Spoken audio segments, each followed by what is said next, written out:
In the second part of this series about mind control, we began to look into the beginning of where the strong delusion started to be waged against humanity. If you listen to that information objectively with intent to understand, it's hard to deny that mental manipulation wasn't done. And that's why I took a great deal of time to explain the history and set the stage of what it was like before they really started with their programming. After watching that history, it should be easy to understand why I say that the television is the biggest weapon ever used against humanity. And we barely have gotten anywhere talking about it. When you really come to understand how deep this all is, and then understand that we all now walk with personal television sets in our hand, it's quite hard to deny that you have been mentally programmed. I mean, that's the whole business of the television and why ads exist in the first place. In the last part, when we ended, we were discussing some of the mental changes that the television brought to the world.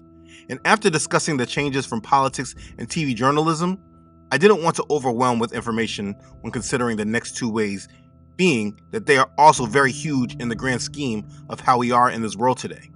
So I want to continue this discussion so that you can clearly understand the mental war that has been waged against us all, starting with yourself maybe, or your parents, your grandparents, depending on your age, the baby boomers. The goal is that after you understand this, you can begin to peep the game being played and understand what was actually going on and has gotten even worse today. In this part of the series, we're going to deal with the civil rights agenda and the feminist movement of the 60s. We got a lot to talk about. Let's begin. Okay, so the first thing we must get into is the civil rights era. The civil rights agenda was a major part of the control of this era. It's not a coincidence that the civil rights era began at this time. For decades before the 60s, there was segregation and inequality, hate between both sides.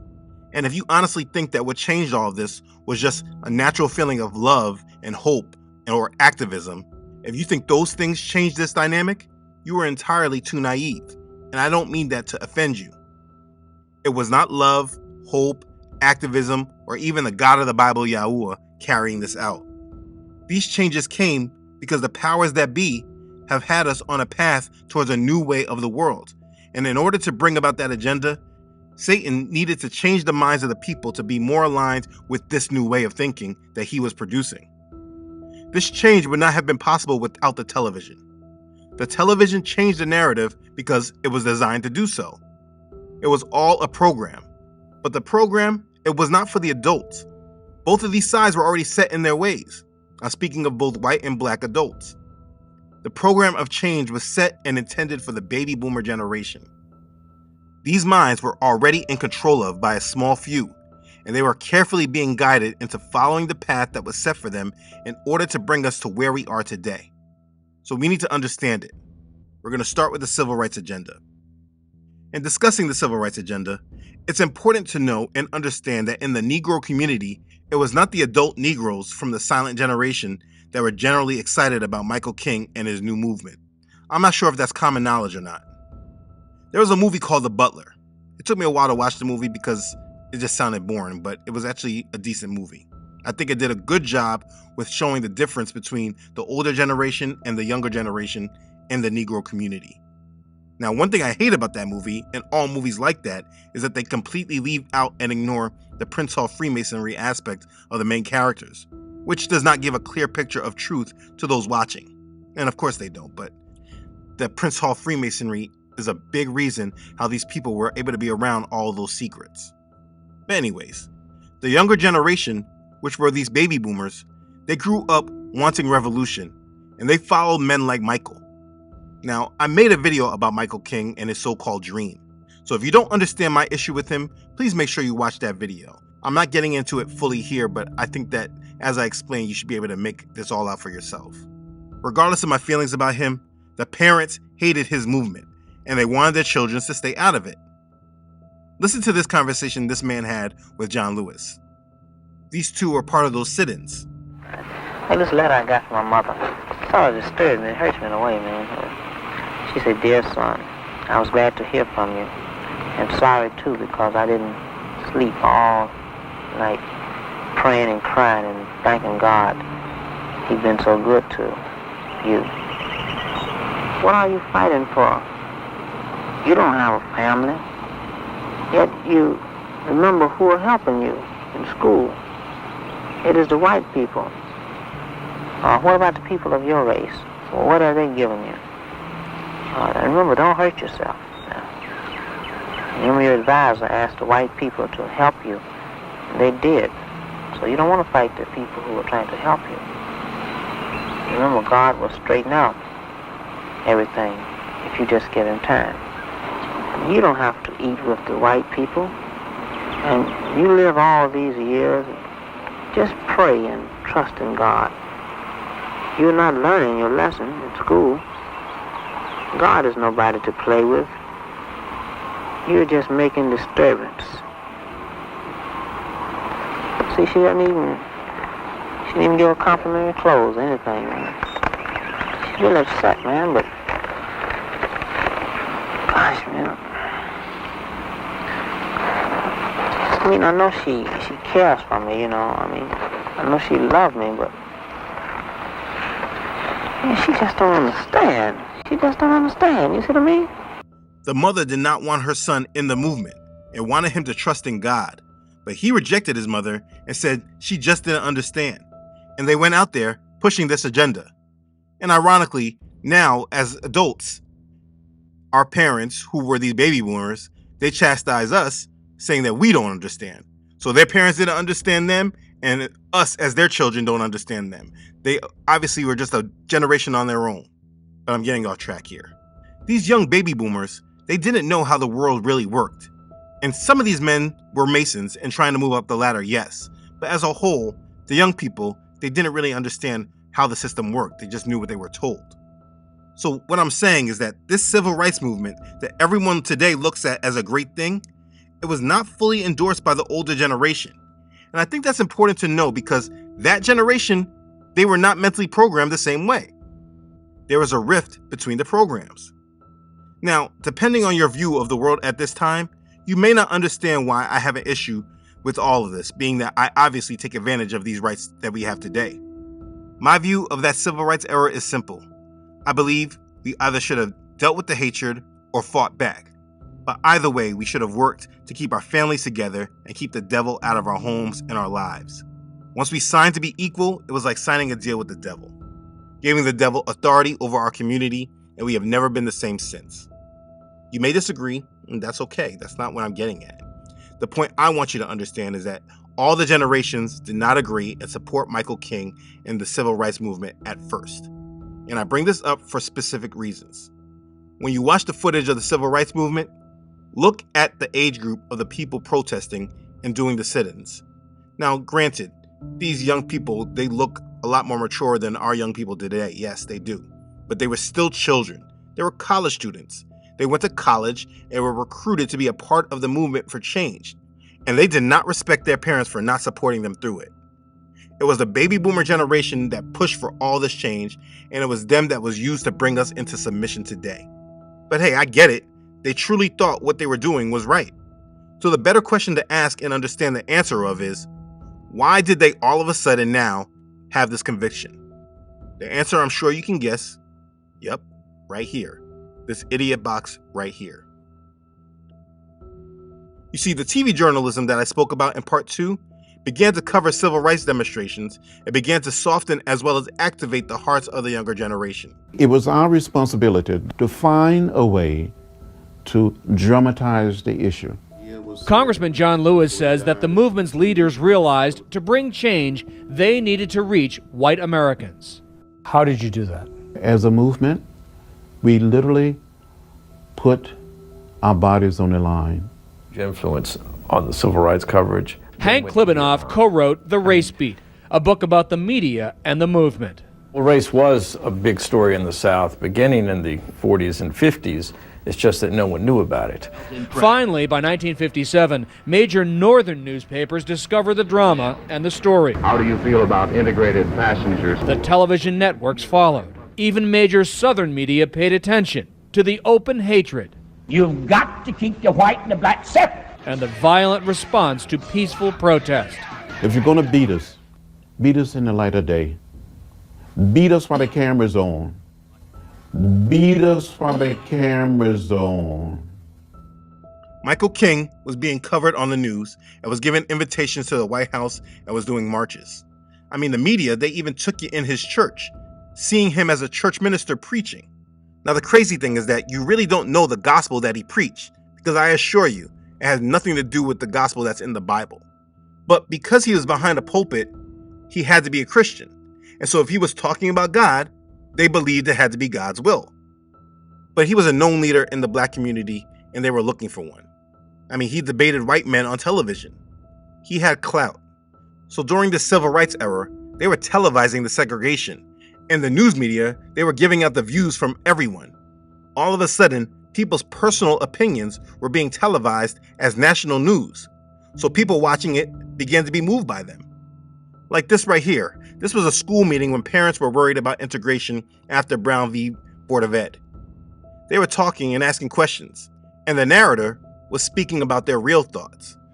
The real questions are the ones people don't like to talk about in public, but they come out one way or another.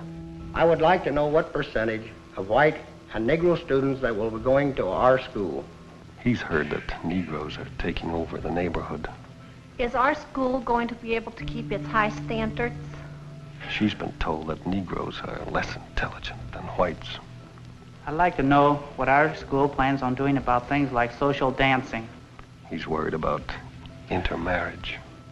This kind of content on your television as a young Negro probably started to irritate you, especially when you heard a leader saying that there was something you could do about it. Imagine watching the television and people talking like this. The whole thing centers around the word integration. Home, as Mr. Myers said, because his home has been anything but peaceful since he moved in. He's got 3 children, and evidently he feels that they will be accepted socially. And I don't feel that they ever will be. But the whole trouble with this integration business is that in the end, it probably will end up with mixing socially. And you will have, well, I think their aim is mixed marriages and becoming equal with the whites. But the only way they're going to do that is by education and by bettering themselves, not by pushing in the way they have here. Yeah, it was bothersome. It began to get the attention of the youth because they were watching it on television, and so they began to get involved. You have to understand, in reality, what was actually happening, it was theater, all theater. It was orchestrated and planned between Prince Hall Masons, the Boule, and the white Masons who truly yielded the power in the country. But the public, they had no clue of this. They just watched this happen in real time and began to get attached, and they mobilized. Like I said earlier, the children went to college and were recruited for the cause. They actually trained themselves to deal with what was going on. It was apparent that whoever was in charge of Michael King, they told him that his movement could not move through violence. The colleges were a good place for recruitment. So Michael King, he trained the younger generation to lock arms and to do sit-ins and to deal with the hate and not react to it. They were actually trained to think that this was actual power, not ever really knowing that there was actually real workings behind the scenes in their lodges. That generation today still believes that, and they follow that, locking arms like they're doing something. This was all heavily mind-controlled thought by those with power against those without it. They had the youth do sit-ins where they were attacked. They had white and black students participate in what was called freedom rides, and they took buses to the South and sat in and protested. And of course, there was violence. The whites were unhappy, and they spoke about it on television. All these voices were now on television, and they used the coverage on the news to bring about the outrage. Now, on top of that, and I'll get more into this later, the actual television programs, they were talking about race too. So the younger ones that were watching these programs, they were receiving new programs and new messages to their psyche. And so when they started hearing this hate, it went against what they were hearing on the television. But I'll get to that. Let me go back more. Let's get to Birmingham. In the early 1960s, Birmingham, Alabama was one of the most racially divided cities in the United States. Racism was enforced both legally and culturally. Black citizens faced legal and economic disparities and violent retribution when they attempted to draw attention to their problems. Michael King called it the most segregated city in the country. Protests in Birmingham began with a boycott led by Shuttlesworth, meant to pressure business leaders to open employment to people of all races and end segregation in public facilities, restaurants, schools, and stores. When local business and governmental leaders resisted the boycott, the SCLC, which is the Southern Christian Leadership Conference, this was Michael King's organization. This was a Negro civil rights organization that Michael was the first president of. They agreed to assist. Organizer Wyatt T. Walker joined Birmingham activist Shuttlesworth and began what they called Project C, a series of sit-ins and marches intended to provoke mass arrests. They were provoking this. They wanted this to happen. When the campaign ran low on adult volunteers, it said James Bevel thought of the idea of having students become the main demonstrators in the Birmingham campaign. He then trained and directed high school, college, and elementary school students in nonviolence and asked them to participate in the demonstration by taking a peaceful walk 50 at a time from the 16th Street Baptist Church to City Hall in order to talk to the mayor about segregation. Bevel would turn down the lights and show a movie from the sit-in movement in Nashville. I saw a bunch of coloreds sitting on the stools. They looked like they were just trying to egg on a fight. Stark reality of nonviolence being met with violence was shocking and scary, and it drew kids in by the hundreds. Bevel would tell us, Miss Cotton would tell us, if you cannot restrain from being violent, maybe the movement was not for you. Get knocked on.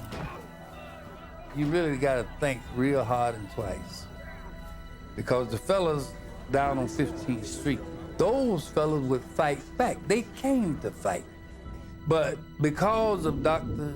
King and them girls, they would say, y'all come on, cooperate. We need a peaceful protest. They were ready to hit the streets. Kelly Ingram Park was the big green buffer between black Birmingham and the white downtown. 16th Street Baptist Church was on one corner, and by noon, Birmingham's finest were on the other. It was all laid out like a battlefield. To think about it now, I get the shakes. What could have happened? Martin Luther King spent the day at his motel, wrestling with his conscience.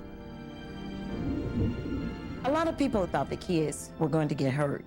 But the reality of it was that we were born black in Alabama, and we were going to get hurt if we didn't do something. When noon came and went without a public appearance by King, Bevel opened the floodgates.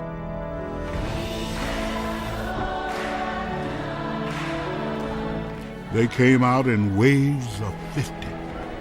The first 50 came out, he peacefully arrested them, and that does it. And the next 50 shows up, then the next 50.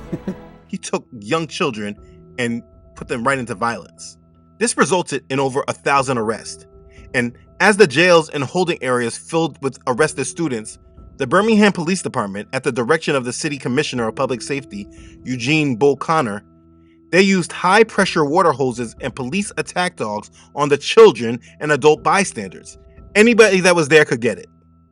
This was all televised, which is why I show the footage. I have that footage. I use this footage all the time. When people talk about the curses of Deuteronomy chapter 28, they only want to talk about slavery, but they conveniently leave out all this history that this group of people went through. Anyways, Michael King Jr. and the SCLC drew both criticism and praise for allowing children to participate and putting these children in harm's way. The adults were not happy with what Michael King was doing. The Birmingham campaign was a model of nonviolent, direct action protest, and through the media, it drew the world's attention to racial segregation in the South. It also polished King's reputation. It ousted Connor from his job, it forced desegregation in Birmingham, and directly paved the way for the Civil Rights Act of 1964, which prohibited racial discrimination in hiring practices and public services throughout the United States. It was this televised event, this one right here, that led to the change, and they used the baby boomer generation to do it. Some of the children, as young as 8 and 9, were hosed down and attacked. Now, please understand, it's not like this was not happening before. the attacks, the lynchings, without a mob or protest. The difference, it was happening on television. There wasn't commentary being given that told people what to think. The younger baby boomer generation, black and white, were now responsible for the new world being presented and created. It still was under the banner of white supremacy, but the overall thought was, take your foot off the Negro. And pretty soon after this, there was movement. The March on Washington happened in 1963. Kennedy was assassinated, Johnson was president, and 9 months later, they passed the Civil Rights Act. And the baby boomers, they felt personally responsible for the change that occurred when they saw the Civil Rights Act of 1964 passed. They were, and still are, completely unaware of the shadow workings that pushed this agenda to happen. They don't get it because they only think about it in regards to their skin color. They don't really know who they are. You see, there was no longer any need to exclude the Negro. In order for the new world to be built, now that they were mentally in control of the Negroes, they needed to include them in society and attach them to Babylon's agenda, which we can see clear evidence of today. They will not be able to turn back the clock. They want to stop blacks from voting. We're going to vote anyhow. No matter how hard you make it, we coming anyhow. They're going to try to put women back in the kitchen with an apron. We're not going back in the kitchen. We're not putting the apron back on. They're trying to tell gays get back in the closet. We're not going back in the closet. We're going to lock the closet.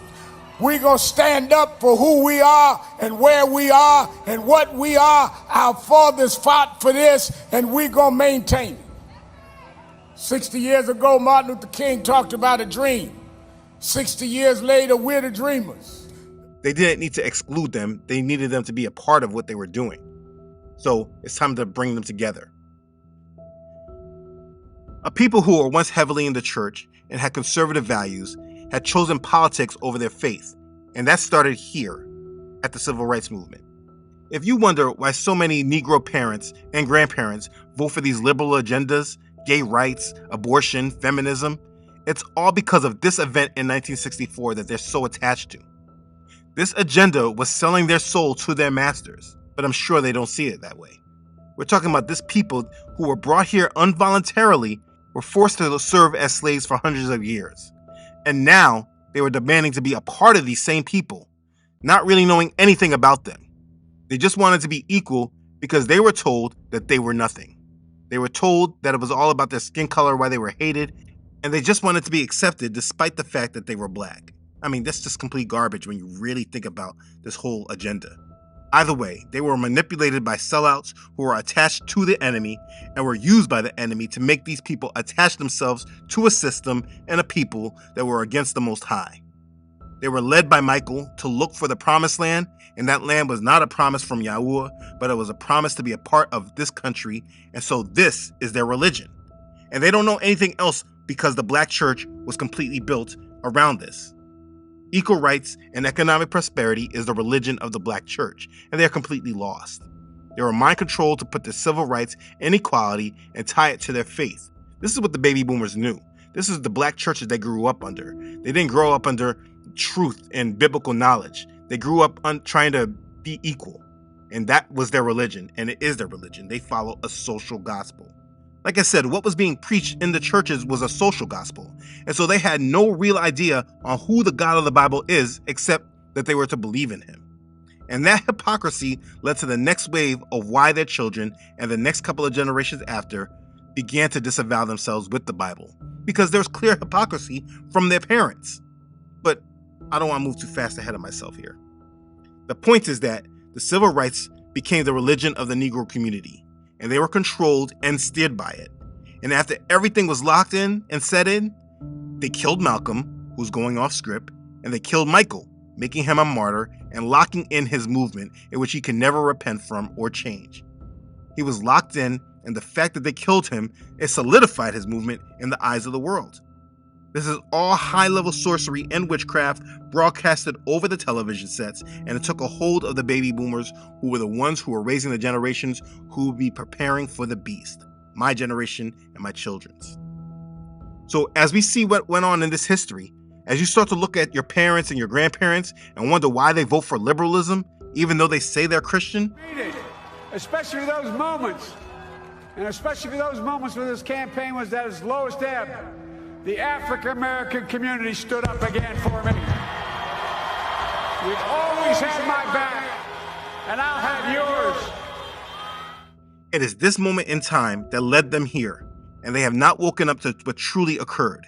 And they just look at it as they're still a part of that fight today that they were witnessing when they were children watching it on television. So anytime they hear about someone or like a politician, somebody high up being racist, it triggers them right back into the 60s.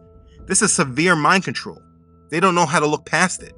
Soon as the news points out a racist, they attack while they support their enemy. It's crazy. So when people like Obama came on the scene, they were the first to jump at it, and of course, the whole agenda was made for them. The situation with Obama was different because they felt that they were responsible for it. They felt all their hard work and protesting and voting within the system that had finally paid off.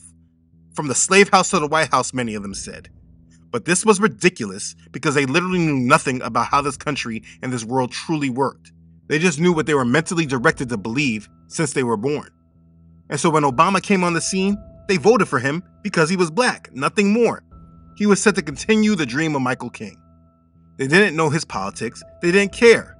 They knew it was their chance. This was strong mind control. Then after Obama, Trump gets elected, who they were already trained to dislike because of his daddy.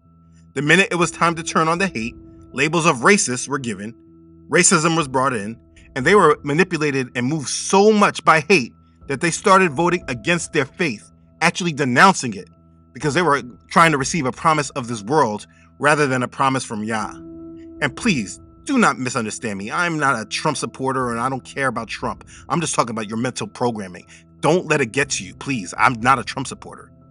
I don't care about any of that. I'm not with that system. I hope you understand that. What I'm trying to explain is mental manipulation of a generation that was the guinea pigs to severe mind control. If you watch parts 1 and 2, all this should be clear. People still argue today that this was all about God's plan. Or someone in the comments said the other month, I agree, except for some of your views on civil rights and politics. How do you know that God didn't lead those people into taking steps to fight for our rights? We don't. If they didn't fight, we would still be in slavery. We fight for rights without putting it as a priority over worshiping God. So I try to explain to her that the reason I know is because it didn't align with prophecy.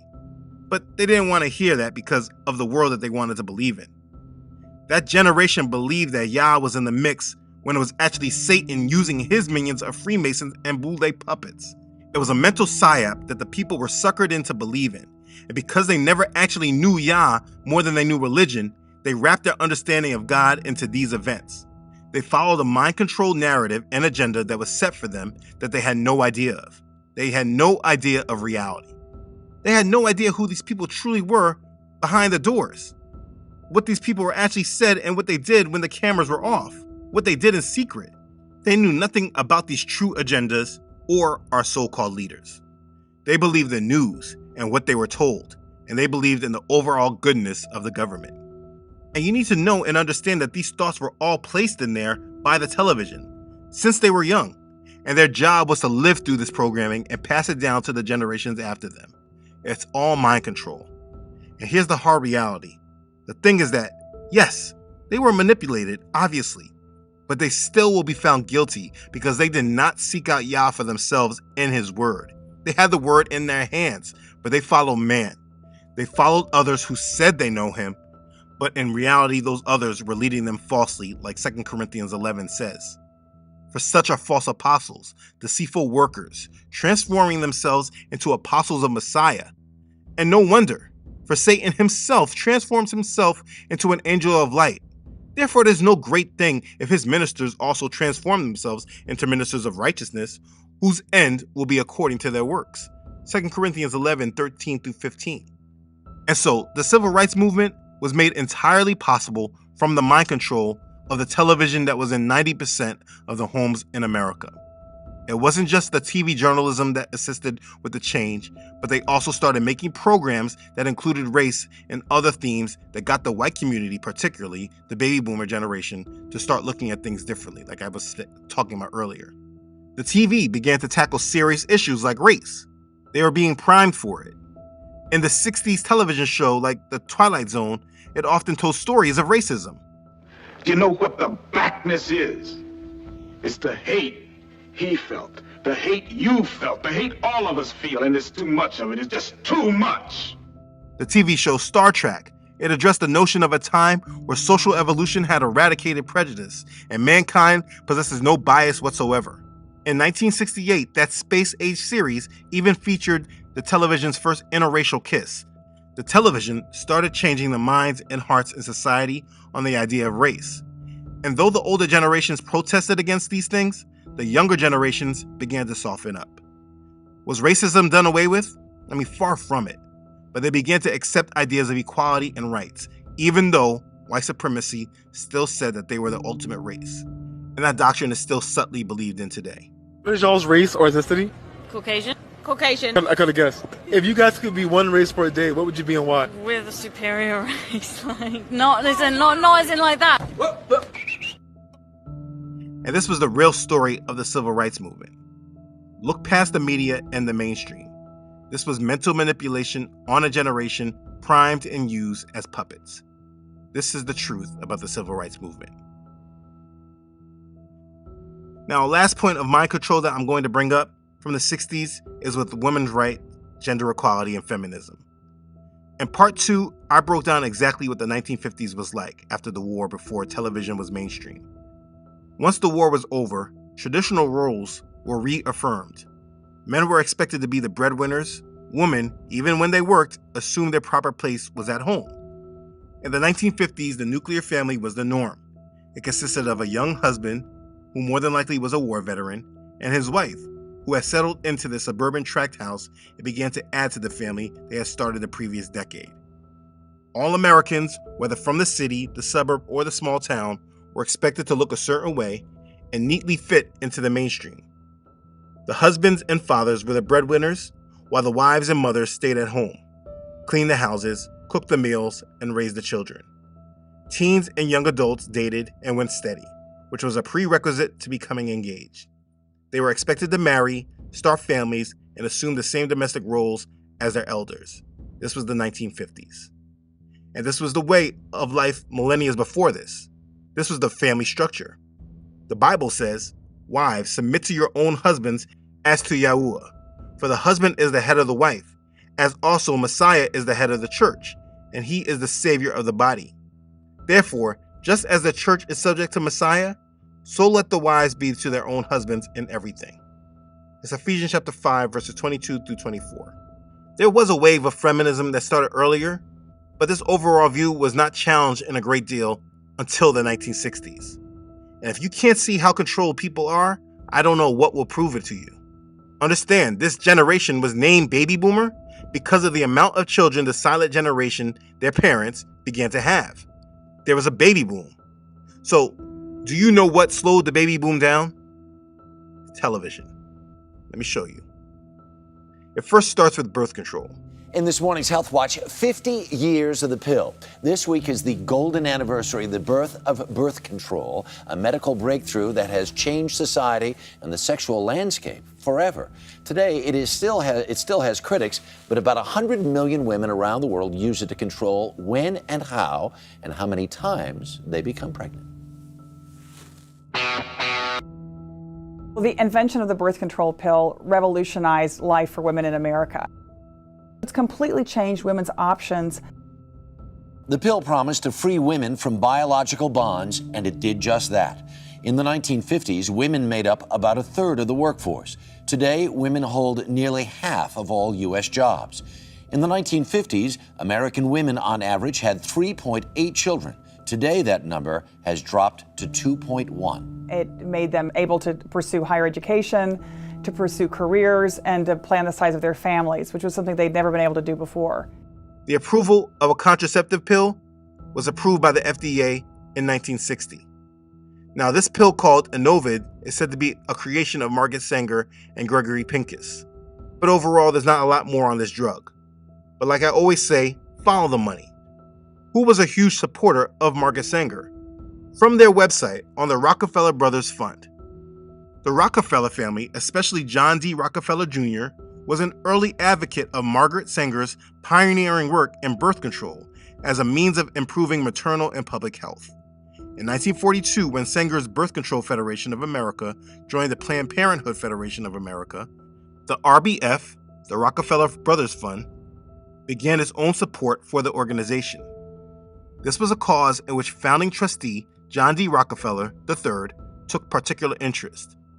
Gifts from the fund helped Planned Parenthood launch programs in child spacing, prenatal medical care, public education, and special projects in African American communities. Yeah. The fund significantly contributed to Planned Parenthood's national and New York City-based capital campaigns and enabled the National Research Council's Committee on Human Reproduction, acting as Planned Parenthood's research arm, to increase knowledge about infertility, maternal and neonatal mortality, clinical disorders, and population issues. RBF support for the organization continued through 1975. So, the Rockefeller family was completely a part of this as well, just so you can understand the control behind the scenes. Do you think that the general public knew this? No, of course not. But they still follow the agendas pushed on them. Anyways, the contraceptive pill was a game changer for feminism. It gave women more control over their reproductive rights, and within 5 years, around 6 million women were using it. Of course, this was televised. I was willing to try anything that would give me life opportunities. Which is how so many women began to take it in the first place. This pill was the first step in giving women control over their life. It was science interfering with Yah's design. Women didn't have to just be someone who gave birth to children anymore. She could focus on herself first, then choose when she wanted to start a family. Because the pill was able to put a halt to how Yah designed a woman's body, women felt empowered. They stopped his way like they were curing a cold. But understand, of course, it was not thought of in this way, because the mental programming on the television was all about women power and liberation. Nobody ever cared or thought about Yah. Let's keep discussing feminism. Along with the pill and Margaret Sanger, there was a woman who began to push the feminist movement. Betty Friedan wrote a book in 1963, The Feminine Mystique. The book criticized the post-war belief that a woman's role was to marry and bear children. The book had great reach because it was televised. She was televised. Her televised thoughts were bringing feminism to the attention of everyday women, mothers, and housewives. You have to understand, if the powers that be did not want the feminist movement spread, they would not have aired it or her. She was given a platform because she served an agenda. Now understand this also. The people heard this woman's views and they ate them up. But this woman herself was admittedly an atheist. She admitted that early in life she rejected religion almost entirely. But later feminism brought her back to reclaim her Jewish roots, and she did so proudly. Probably with Kabbalah, but whatever. This nation, which claimed to be a Christian nation, was being led by an atheist. This atheist woman, Betty Friedan, was a leader of thought within the feminist movement. So be clear, it's not that the thoughts of feminism came independently through collective thought. They weren't just thinking around and people just said, yes, this is what we need to be. There were Satanists and atheists who were challenging the ways of Yah, and they were using these women to spark thought, and the way they grew in influence was by the television. Also, the Satanists used science to challenge Yah's power and authority. I'm certain many of you women watching have probably taken birth control before. And I know it was probably never framed in this way ever. But think about it yourself. Who were you taking power away from in order to have more control? You can understand that, and you should think about that. I'm not coming at you. We've all made mistakes. We were all controlled by this system. I'm just trying to get your mind to start working and thinking about the agendas of Satan. Let's keep going, though. Again, it was the younger baby boomer women generation that was eating all this up. It was the baby boomers. It was not the parents. The parents, though maybe they were affected by the programming, they did not spark the change. They were the parents of the baby boomers. That's it. And discussing this feminism, the next person on the scene was Helen Gurley Brown. In 1962, she wrote a book called Sex and the Single Girl. It was published in 28 countries and stayed on the bestsellers list for over a year. In 1964, her book was turned into a movie of the same name, Sex and the Single Girl. In 1965, she became editor-in-chief of Cosmopolitan magazine. then a literary magazine famed for high-tone content, and reinvented it as a magazine for the modern single career woman. In the 1960s, she was an outspoken advocate of women's sexual freedom and sought to provide women with role models in her magazine. So any woman reading this cosmopolitan magazine, this was the influence that she was receiving. Miss Brown claimed that women could have it all: love, sex, and money. She was the new example of the new modern woman. She was a woman who wasn't married, who wasn't dating men. She was having sex, the complete opposite of what women were known to be. But she became a strong voice in the feminist movement. Her work played a part in what is often called the sexual revolution. And this today, if you look at our women today, this is what they're modeled after.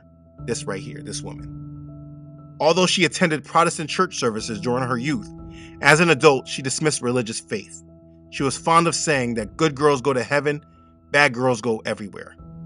These atheists were leading women through their thoughts of rebellion against the Most High, but labeled it under civil rights. These women did not want to be held under the standards of the way of the Most High, and they pushed women to rebel against these standards. And today, women, they don't recognize that this is exactly what they're doing. They're rebelling against the Most High. These thoughts come from atheists, people who reject the Most High. And if you align with them, you're not aligning with the ways of the Most High. You're aligning with people who were against the Most High. And you need to understand that. So as this feminist movement grew, the younger generation, they completely had a changed view about sex and sex before marriage. What we see today with complete lack of care, what I don't even want to show or mention from people like Beyonce, Cardi B, the Kardashians, whoever else is relevant in women culture today, their behavior is only possible because of the movements that these atheist women started. So yes, the young baby boomer generation, they ate it all up. They were more concerned about themselves and their own careers than starting a family, and because now there was a solution that they could use to hold off pregnancy through birth control, they now had more control than ever, and they never let that control and power go, being completely rebellious against the Most High. They wanted and started a revolution between the sexes, and they won. And this is why the family structure was destroyed. But it's important to understand that these thoughts were not gradual thoughts that people just began to think through the evolution of time. This second wave of feminism was only strong because of the television. These women wrote books and they did interviews gaining attention. And then the television networks made their own programming to start pushing these thoughts. They would make programs that dealt with these traditional thoughts and made these thoughts look old-fashioned or ignorant. Like this scene from Leave It to Beaver. Girls are kind of lucky, don't they, Mom? Why do you say that? Well, they don't have to be smart. They don't have to get jobs or anything. All they gotta do is get married. Well, Beaver, being smart isn't exactly a drawback to marriage. Well, if they don't get married, well, they can become dressmakers or cut people's nails in the barber shop or take care of kids and a lot of other dumb stuff. Well, Beaver, today girls can be doctors and lawyers, too, you know. They're just as ambitious as boys are. You mean there's no dumb people left in the world, Mom? Do you see how they did it? They made this young kid's thought seem crazy. Now, maybe how he phrased it was, but traditional family roles have been a way of life for thousands of years before this movement. And they just worked to make sure that this way of thinking was looked at as being bad and old. Let's talk about the television. First, they started with Bewitched, which aired from 1964 to 1972 on ABC. This show was not only something that helped with the feminist movement, it also was a subtle introduction to witchcraft in this country. After a short recess, we'll deal with the appointment of the new resident witch of Salem. As you well know, this office was created out of the wisdom of the high priestess Hepzibah in the year 1692, dedicated to protect the image of the witch. It was about a witch who marries an ordinary mortal man and vows to lead the life of a typical suburban housewife. So I'll just have to prove to you that I'm a witch. That's a good idea. Prove it. I wasn't going to do any more witchcraft for your sake. The show was popular, finishing as the second-rated show in America during its debut season, staying in the top 10 for its first 3 seasons. It was one of the first apparently feminist television shows, one that showcased a wife who clearly had more power than her husband. Her efforts to balance the demands of a suburban housewife with her husband's frail ego and her own supernatural abilities charted a course for women weighing the challenges of home, heart, and their own awakening ambitions. This goes back to what I explained with Edward Bernays. They started to place subtle thoughts in while keeping it in the same traditional roles. But they made her a witch and said that she was more powerful than him, so obviously she was lowering herself down for the husband. But she always would show that she had more power. The next show was I Dream of Jeannie, which was an American fantasy sitcom series also on ABC from 1965 to 1970. This was another show of the same subtle way of Bewitched, but instead of her being a clear witch, she was a genie, there to make the man's wishes come true. Though she is devoted to him and his life and calls him her master, she clearly is the most powerful one. And in this series, they began to introduce the thoughts of feminism. I'm reading a scroll. The Emancipation of Modern Woman. What does it mean? Jeannie? Oh, you don't have to worry about things like that. Hiya, Master. How's the old boy? How's the old boy? What have you been doing? I've been doing nothing. Yeah, well, I know that, but I mean, what have you been doing? I have been studying the emancipation of modern woman. Oh, that. I guess you got so caught up in it you forgot to do the housework, huh? Oh, I did not forget. I decided to let you do it. What, me? How not to be a drudge. Share the work with him. Now, come on. Now, That's what it says. Yeah, but that advice is for ordinary women. Now, you're not ordinary women. You're a genie, Jeannie. And they began to introduce these thoughts to younger women. They even showed not to accept a man when he is not agreeing with this. The last show I'll deal with in the 60s was the TV show That Girl. This was a TV series sitcom that ran on ABC from 1966 to 1971. This series did not speak to feminism indirectly. It went directly at the heart of feminism right during the rise of the change in the feminist movement. It starred Marlo Thomas as the main character, Anne Marie. She was an aspiring actress who moved from her hometown of Brewster, New York, to try to make it big in New York City. It was one of the first sitcoms to focus on an unmarried woman who was not domestic or living with her parents. The show reflected the changing roles of American women in the feminist era of America. Off-screen, her role influenced millions of women to take charge of their own lives. This at the time when the country was feeling the first jolts of this new feminist movement. They literally made content to give women the example that they should aspire to be like. This was not a coincidence. This is how you know it was mind control. If you look at ABC's method, they started with Bewitched in 1964, then I Dream of Jeannie in 1965, onto That Girl in 1966. There was a progression. These were attempts at displaying the thoughts women should have, and that they needed to start embracing this revolution, and it was the younger baby boomer generation that started to embrace it. So let's understand it through statistics. In 1950, the divorce rate in the United States was 2.5 divorces for every 1,000 people. In 1955, it dropped to 2.3. In 1958, the rate slumped even to 2.1, with 368,000 divorces. In 1960, the rate started to go back up.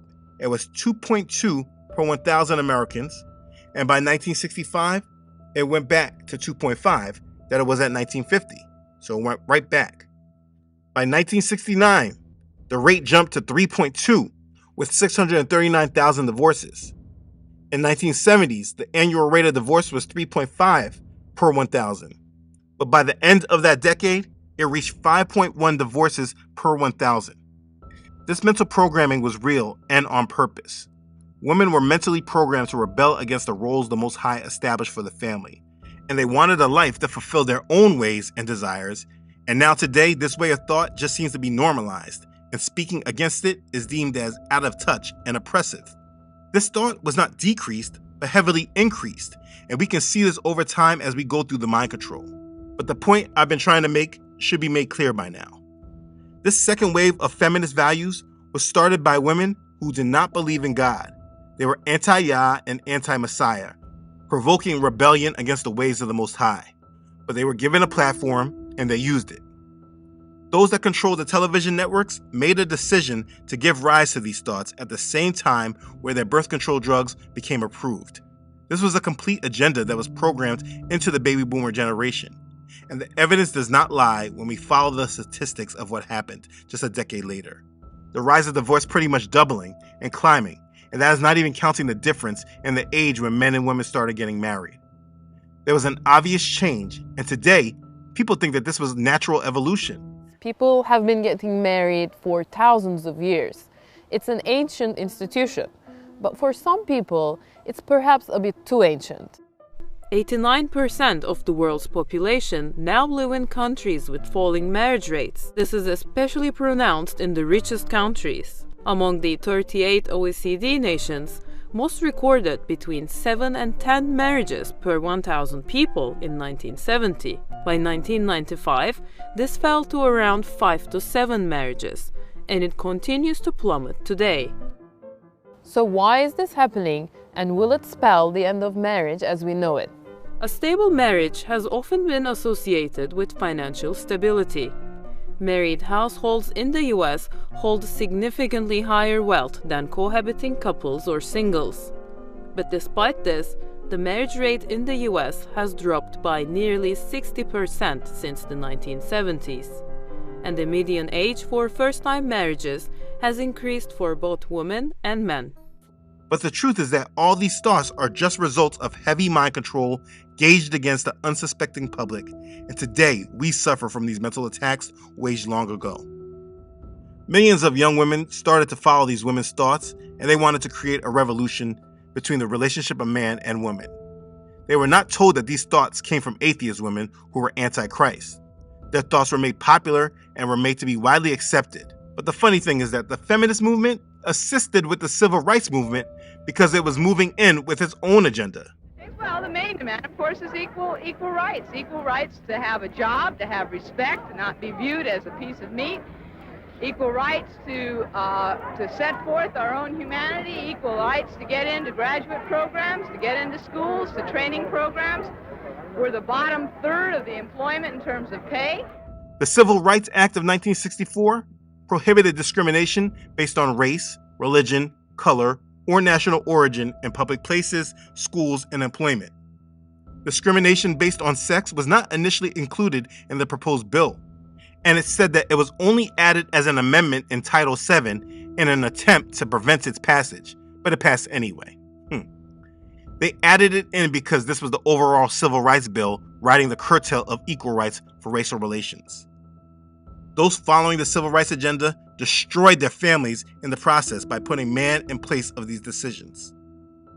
All of this was done because of mind-controlled thought that has been overlooked throughout our time, and it is imperative that we wake up and see just how much we have been influenced. This was just the beginning stages of the mind control, but it was the foundation that ushered us into the world that we're in right now. The truth is, if you examine your thoughts about this world, and if they are aligned in the mainstream, your views are just products of mind control that was waged against the population. Your thoughts are not your own. They were mind controlled and implanted by decades of influence. It's possible that you agree with the majority of these agendas and you're happy for them, and that's your choice. But let me be abundantly clear. Those who are aligned into the world matrix, that is the strong delusion, you're against the Most High and you'll be judged for it. If you don't agree, that's okay, that's on you. I'm going to end these videos in the same manner as I spoke in the first part because the point is important. When people reject Yahusha, there's a major thought that most people say. They say, Christianity is a tool of control. Well, yes, the way it has been taught in America, it definitely was. I mean, I don't even like the term Christianity, so I agree with you. Then there's people speaking against the Bible, saying the Bible is a tool of control. And yeah, the way it was used in the past, people definitely used it in this way, but they also did not allow people to read it for themselves. But there's no denying that it was used for control. But for people that still hold that view, please tell me why the same people that control the world now, why didn't those same people that are controlling us stop using the Bible for their control if they were already controlling us with the Bible? They could have if they wanted to, but they didn't. They created mindsets that were completely against the Bible, completely opposite. They didn't have Bible programs on the television where people were just hearing Bible verses all day. No, what they actually used as a tool of control, you now have it in your hand and you love it. While the one thing that can actually set you free, you have been programmed to believe that this is the control. And that's the problem. You need to get a hold of your thoughts and stop being controlled. I mean, if you're going to be taken down at least let it be your own decision and not because you're controlled to think the way you do. The Bible has warned us against this trick, and if we actually read the Bible and did not speak against it, maybe this agenda wouldn't have been able to go so far. We are told, and do not be conformed to this world, but be transformed by the renewing of your mind, that you may prove what is that good and acceptable and perfect will of Elohim. Romans chapter 12, verse 2. How could you be taken advantage of if you actually believe that? We're told, for though we walk in the flesh, we do not war according to the flesh. For the weapons of our warfare are not carnal, but mighty in Elohim for pulling down strongholds, casting down arguments, and every high thing that exalts itself against the knowledge of Elohim, bringing every thought into captivity to the obedience of Messiah. That's 2 Corinthians chapter 10, verses 3 through 5. If we were bringing our thoughts into obedience of Messiah, then these agendas would not be able to exist. And remember, no temptation has overtaken you except such as is common to man.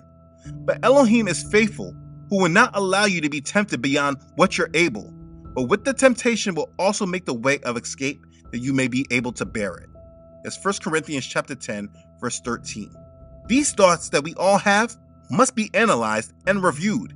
And the more you see other people's influence in your mind, the more I pray it gives you the strength to scrutinize all these thoughts and bring them into captivity to the obedience of Messiah. That's the only way the devil can allow you to break free, is if you come under the obedience of Messiah. You don't do it on your own. We are in the last days, and if you're going to be ready for Yah's kingdom, you must not be in the strong delusion. As you wait between these videos, please make sure that you take the personal time to reintroduce yourself to Yahuah through his word and cast down all strongholds in the name of Yahusha. I have a spiritual warfare prayer in the description box. I pray that helps you. It's time, though, to wake up and fight for your mind. These warnings will not be around forever. Please do this through the power of our Messiah and let his truth set you completely free. Be blessed. Hallelujah. Praise Yah. Okay, thanks again for watching. If this has blessed you, please don't forget to like this and share this video with others. Please send this video to anyone that you know. If you haven't done so already, please subscribe to this channel. Yah willing, I upload every Friday. Please don't forget to follow this ministry on Facebook and Instagram, as well as on my website, truthunedited.com. If you no longer see this channel on this platform, please look for my videos on my website, truthunedited.com. I thank you for watching. I'm thankful for all of you. Thank you especially to those Elohim has placed it on your hearts to give, and you have done so. I thank you for your assistance in carrying out this ministry every week. Thank you for your blessings and your prayers. They truly support this ministry. Thank you for your obedience to Yah's call on your heart. Okay, thanks again everyone for watching. I love you all.